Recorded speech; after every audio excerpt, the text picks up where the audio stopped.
My buddy Todd and I were camping at a small state lake in Kansas.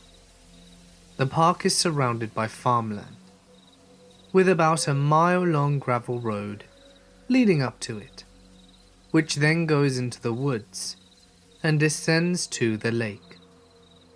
As anyone who is familiar with gravel roads can attest, it's easy to hear someone coming. The campsite we were staying at was in the hills above the lake and wasn't frequently used, but unfortunately is closed now. We are both light sleepers and would wake up to a moose rustling the leaves near our tent.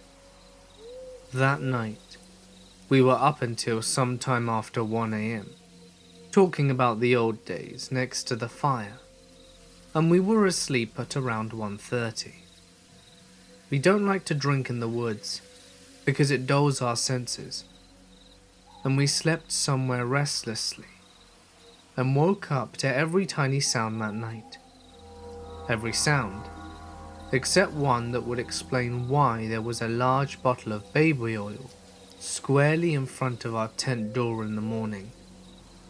We both looked at each other in shock and packed up our shit to leave, in case it was a threat of something to come that night. This second story also happened with Todd, but it was at a different campground. We used to like to renegade camp, which is a term we made up about camping places that we weren't supposed to be in.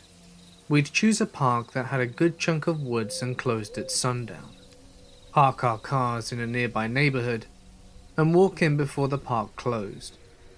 We'd set up camp, and after the park was closed, we'd have a little fire in our low-key camp. Very good times. On one of our renegade camping trips, we were staying at the far side of a lake that was very rural. We had some friends drop us off during the day, and we walked deep into the woods near the lake. On this side of the lake there was no camping allowed, and we hadn't seen anyone else at it. We didn't camp near the water because we didn't want to be seen.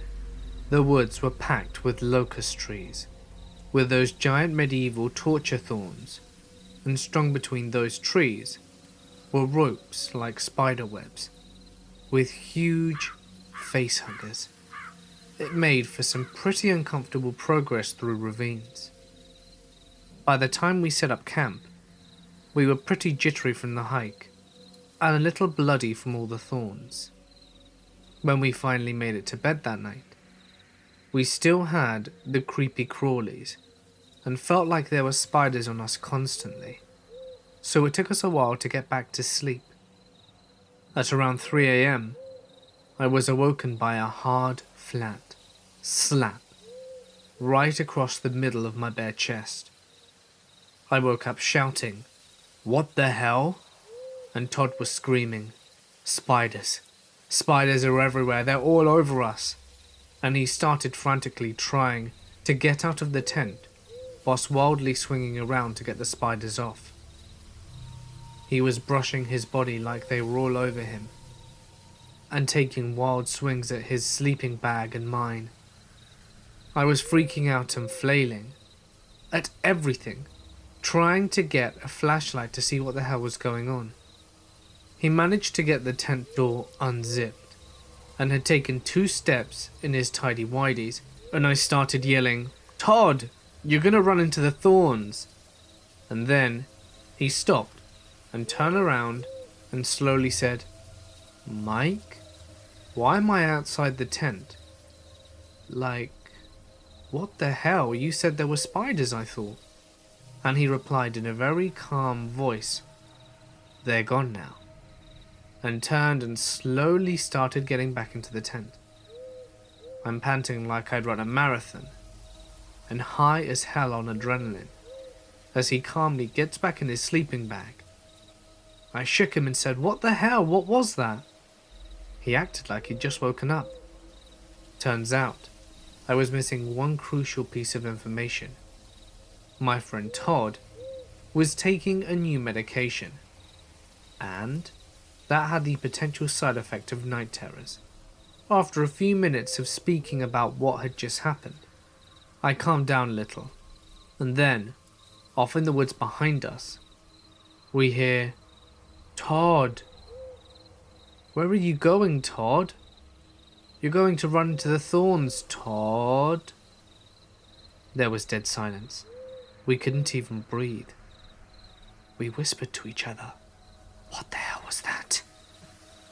Then we heard the same voice from behind us at a different angle. It travelled several hundred yards left in a couple of seconds. "Todd! I'm trying to find you, Todd! Where are you?" Holy shit! What the hell are we gonna do? We can't run into the woods, we'll get destroyed in the thorns. We can't hide from something that can move like that. The voice didn't echo. It was just kind of out there, but sounded like it was 50 yards off still. There was no sound at all. Nothing was moving. Then, Todd almost gave me a heart attack by yelling out into the night, "I'm fine. Go back to bed." And I slapped the shit out of him. We never got a response. We turned on every light we had, built the fire up until it was about 6 feet high, and waited with wide eyes and pocket knives drawn for the morning to come. I've never been back to that park since.